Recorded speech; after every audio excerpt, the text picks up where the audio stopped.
মনের শান্তির জন্য। আমি রান্না চাপানোর আগে ভাবলাম একটু আদা দিয়ে চা করে খাই, তারপরে করব রান্নাটা। রাই খাবে না, আমি শুধু একাই খাবো, তাই চায়ের সাথে করে নিয়েছি দুটো রুটি, গরম গরম রুটি আর চা। সকালের এটাই টিফিন। সকালে এখন আর ভাত খেতে ইচ্ছা করে না। উফ বাবা, এত হাওয়া দিচ্ছে না, জানলাটা বন্ধ করে নি। দেখো বাইরে যে জামা কাপড়গুলো মেলা কিরকম নড়ছে, এত হাওয়া দেয় না, এই জানলাটা একদম খুলে রাখা যায় না। রাই সকালে টিফিনে কিছুই খাবে না, একবারে ভাত খেয়ে বেরোবে, তাই আমার জন্যই দুটো রুটি করে নিয়েছি। চলো এবারে গিয়ে রান্নাটা চাপিয়ে দিই। আজ করব নিরামিষ রান্না। আমার পছন্দের একটা ডাল রান্না করব। ডাল খুব একটা রান্না করি না, খুব কম রান্না হয় ডালটা। আজ করব মূলো দিয়ে বিউলির ডাল, ধনেপাতা দিয়ে।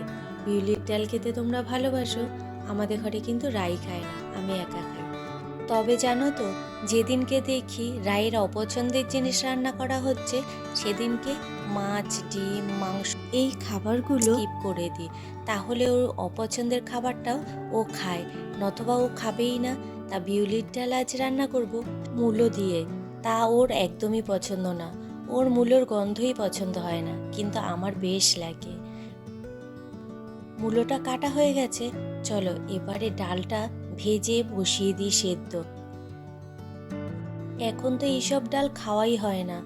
আর ছোটবেলায় জানো তো, যখনই মা এই ডাল রান্না করতো, তখনই এই ডাল দিয়েই আমি পুরো ভাতটা খেতাম, এত ভালো লাগতো এই ডালটা খেতে। আর এখন এই ডাল একদমই খাওয়া হয় না, ডালটাই যে রান্না হয় না। ডালটা ভেজে বসিয়ে দিলাম, আর এদিকে দেখো ফুলকপিটা কেটে নিচ্ছি। আজকে নিরামিষ বললাম না, ফুলকপি আলু দিয়ে তরকারি করব। এটাও তো বেশ ভালো লাগে। শীতের সবজি শীতকালে খেতেই বেশি স্বাদ। সারা বছর পাওয়া গেল, কিন্তু শীতকালে তার স্বাদই থাকে আলাদা। ডালের মধ্যেই একবারে মূলোটা দিয়ে সিটি দিয়ে দেব দুটো, তাহলেই ডালটা সেদ্ধ হয়ে যাবে।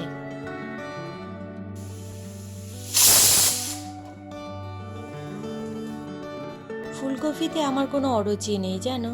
ফুলকপির পাতুরি, ফুলকপির পকোড়া, ফুলকপি দিয়ে তরকারি, মাছের ঝোলে ফুলকপি, সব কিছুতেই ফুলকপি বেশ ভালো লাগে খেতে।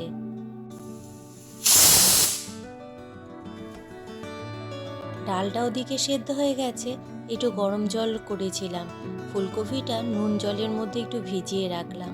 ওই যে ছোট ছোট পোকা থাকে না, যদিও বা বেছে নিয়েছি, তবুও একটু মনের শান্তির জন্য।